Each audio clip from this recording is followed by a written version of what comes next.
रूस से 44 दिन में युद्ध हारेगा यूक्रेन। क्या नेटो का पर्दाफाश हो गया है?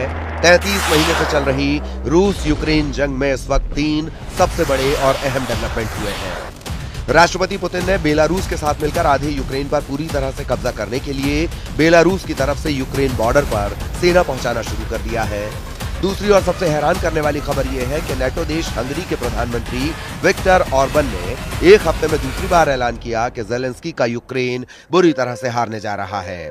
तीसरी अहम खबर यह है कि यूक्रेन का सबसे खूंखार तरीके से साथ देने वाले ब्रिटेन के टॉप एडमिरल ने गंभीर चेतावनी देते हुए कहा है कि रूस अब जंग के उस दौर में पहुंच चुका है जहां वो किसी भी वक्त एटमी धमाकों से ब्रिटेन समेत पूरे यूरोप का सर्वनाश कर सकता है। कुल मिलाकर यूक्रेन अगले 44 दिनों में रूस के कदमों में पड़ा होगा। अब ऐसे दावे दुनिया के चुनिंदा वॉर एक्सपर्ट्स करने लगे हैं। हम आपको पूरी खबर की हर डिटेल दिखाने जा रहे हैं, लेकिन उससे पहले ये जान लीजिए कि हारते हांफते और लड़खड़ाते यूक्रेन को रूसी सेना किन किन इलाकों में पूरी तरह हरा रही है। अभी तक की जो जानकारी सामने आई है उसके मुताबिक 1 अक्टूबर से अब तक रूसी सेना अपने कुर्स्क इलाके से यूक्रेनी सेना की आधी से ज्यादा सेना को भगा चुकी है। इसके अलावा दक्षिणी और पश्चिमी यूक्रेन पर मिसाइलों और ड्रोन से हमलों में 180% से ज्यादा की बढ़ोतरी देखी गई।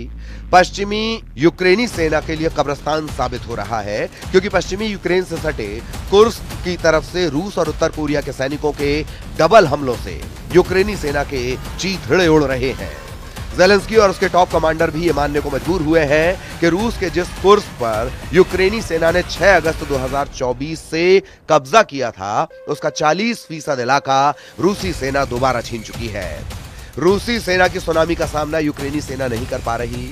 कुछ इसी तरह का दावा नेटो देश हंगरी के प्रधानमंत्री विक्टर ऑर्बन ने किया है, जिन्होंने कैमरे के सामने डंके की चोट पर कहा है कि यूक्रेन और यूरोप किसी भी कीमत पर रूस को जंग नहीं हरा पाएंगे। नेटो देश हंगरी के प्रधानमंत्री विक्टर ऑर्बन ने बड़ा ऐलान करते हुए कहा कि यूक्रेन हार रहा है और उसके साथ साथ पूरा यूरोप भी हारेगा। नेटो देश हंगरी के प्रधानमंत्री ने रूस यूक्रेन जंग पर यूक्रेन और नेटो देशों की पोल खोलकर रख दी। विक्टर ऑर्बन ने दो टूक कहा है कि रूस 3 साल की जंग में बहुत ज्यादा शक्तिशाली हो चुका है, उसको अब नहीं हराया जा सकता। वहीं 3 साल की जंग में यूक्रेन और यूक्रेनी सेना बेहद कमजोर हो चुकी है। नेटो की मदद भी यूक्रेन को हारने से बचा नहीं पाएगी। नेटो में ज्यादातर यूरोपीय देश हैं, लेकिन ये भी रूस के सामने टिक नहीं पाएंगे। विक्टर ऑर्बन ने साफ किया है कि यूरोप सैन्य रूप से बेहद कमजोर हो चुका है। लंबी जंग के लिए यूरोप के पास उपकरण, गोला बारूद, पैसा और संसाधन, सैनिकों की भारी कमी है। अगर नेटो और यूरोप ने रूस से सीधी जंग की तो 1 से 2 साल में यूरोप और नेटो तबाह हो सकता है। अब आप ये भी जान लीजिए कि यूक्रेन 6 अगस्त के बाद से लगातार क्यों हार रहा है। ये तस्वीरें 6 अगस्त से लेकर अक्टूबर 2024 तक की हैं, जिसमें यूक्रेन नेटो के दम पर लड़ाकू हेलीकॉप्टर जेट और कई तरह के भारी हथियारों से रूस के कुर्स्क पर हमला कर रहा है। इस वीडियो में साफ देखा जा सकता है कि यूक्रेनी सेना बहुत तेजी से टैंक, तोप, पैदल सैनिकों के जरिए रूसी इलाकों पर हमले कर रही है। शुरू के 7 दिन तक यूक्रेनी सेना ने 1200 वर्ग किलोमीटर इलाके पर कब्जा कर लिया, लेकिन 7 दिन बाद जब रूसी सेना ने यूक्रेनी सेना पर हमला किया तो यूक्रेन सेना के चीथड़े उड़ने लगे। रूसी सेना ने उत्तर कोरिया के 10,000 सैनिकों के साथ मिलकर यूक्रेनी सेना पर बहुत बड़ा हमला कर दिया। हमला इतना जबरदस्त हुआ कि देखते ही देखते यूक्रेनी सेना 180 मोर्चों से भाग गई। रूसी सेना ने न सिर्फ जमीन से बल्कि अपनी जंगी जेट और हेलीकॉप्टर से यूक्रेनी मोर्चों की धज्जियां उड़ा दी। नेटो की तमाम कोशिशों के बावजूद यूक्रेनी सेना हारती जा रही है। भारतीय यूक्रेनी सेना में जान फूंकने के लिए जेलेंस्की ने एक बार फिर से जोर लगाना शुरू किया है। इन तस्वीरों में राष्ट्रपति जेलेंस्की यूक्रेनी सेना के कमांडर इन चीफ अलेक्जेंडर सिरस्की के साथ उस ड्रोन मिसाइल को देख रहे हैं। यूक्रेन के खुफिया सैन्य ठिकानों पर जेलेंस्की इन नई ड्रोन मिसाइल को देख रहे हैं। यूक्रेनी सेना के मुताबिक ये पैक्लो ड्रोन मिसाइल है, जो बेहद हाईटेक है। यूक्रेन को लगता है कि जिस तरह से रूस बेतहाशा ड्रोन हमले कर रहा है, उसका काउंटर करने के लिए पैक्लो ड्रोन मिसाइल यूक्रेनी सेना के लिए ब्रह्मास्त्र साबित हो सकती है। खुफिया सैन्य अड्डे पर सैकड़ों की तादाद में पैक्लो ड्रोन मिसाइल देखी जा सकती है। यूक्रेनी राष्ट्रपति कार्यालय के मुताबिक 3 साल से चल रही जंग में यूक्रेन का नया पैक्लो ड्रोन मिसाइल जंग में गेम चेंजर साबित होने जा रहा है। पैक्लो ड्रोन मिसाइल 700 किलोमीटर दूर तक सटीक हमला कर सकता है। पैक्लो ड्रोन मिसाइल हाईटेक नए नेविगेशन और विस्फोटकों से लैस है। यूक्रेनी दावों के मुताबिक पैक्लो ड्रोन मिसाइल 700 किलोमीटर प्रति घंटे की रफ्तार से उड़ान भरती है और सटीक हमला करती है। पैक्लो ड्रोन मिसाइल 1 मीटर से ज्यादा लंबे हैं, दोनों तरफ छोटे पंख और 2 टेल फिन हैं। यह अमेरिका द्वारा आपूर्ति की गई ATACMS मिसाइलों की घोषित सीमा 300 किलोमीटर से ज्यादा दूरी पर हमला कर सकते हैं। यूक्रेन पैक्लो ड्रोन मिसाइल के जरिए रूस में 1000 किलोमीटर अंदर तक हमला करना चाहता है। पैक्लो ड्रोन मिसाइल का पहला बैच यूक्रेनी सेना को हमला करने के लिए दिया जा चुका है। पैक्लो मानव रहित यान, जिसका यूक्रेनी में अर्थ दुश्मन के लिए नरक।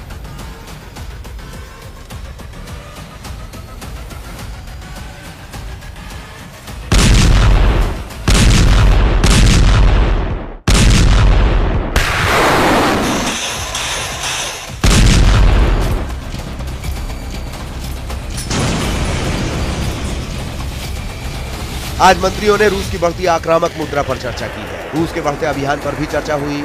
नेटो देशों में शत्रुतापूर्ण कार्रवाइयां की जा रही हैं। हमने इन हमलों में भारी वृद्धि देखी है, हमें इसे रोकना होगा। अपराधियों को हिसाब देना होगा। रूस और चीन दोनों ने अस्थिर करने की कोशिश की है, लेकिन यूक्रेन और नेटो के तमाम तरह के हथियार भी रूस की बढ़त और भयानक हमलों को रोक नहीं पा रहे। रूसी सेना ने यूक्रेन के खेरसान ज़ापोरिज़िया पर भीषण हमले पिछले 24 घंटे के अंदर किए हैं, जिसमें 48 से ज्यादा आम लोग मारे गए हैं, जबकि हजारों यूक्रेनी सैनिकों को अपनी जान से हाथ धोना पड़ा है। रूस को इस जीत और बढ़त की भारी कीमत भी चुकानी पड़ रही है। Institute for the study of war यानी ISW के मुताबिक जंग में रूसी सेना को भयानक नुकसान हो रहा है। लगभग हर दिन 1500 रूसी सैनिक मारे जा रहे हैं। ISW की रिपोर्ट के मुताबिक 1 वर्ग मील में लगभग रूस के 138 सैनिक हर दिन मारे जा रहे हैं। रिपोर्ट के मुताबिक सितंबर, अक्टूबर और नवंबर 2024 की भीषण जंग में रूस के करीब 1,25,800 सैनिक मारे जा चुके हैं, जबकि यूक्रेनी सेना का दावा है कि 1018 दिन की जंग में रूस के 7,51,910 सैनिक मारे जा चुके हैं। ये स्पष्ट है कि यूक्रेनियन अमेरिकी सैनिकों की सीधी मदद से लंबी दूरी के हथियारों से हमले कर रहे हैं। ये हरकत खतरनाक है, इसमें कोई संदेह नहीं है।